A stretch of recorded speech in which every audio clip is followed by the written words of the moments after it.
আজ বাংলা নববর্ষ। বছরের প্রথম দিনে তারাপীঠ মন্দিরে উপচে পড়ল পুণ্যার্থীদের ভিড়।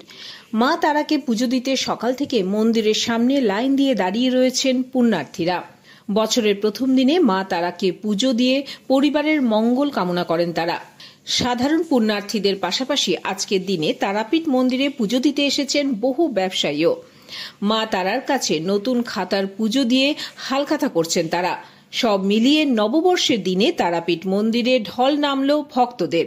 ভিড় নিয়ন্ত্রণ করতে মন্দিরের সামনে ব্যারিকেড তৈরি করা হয়েছে।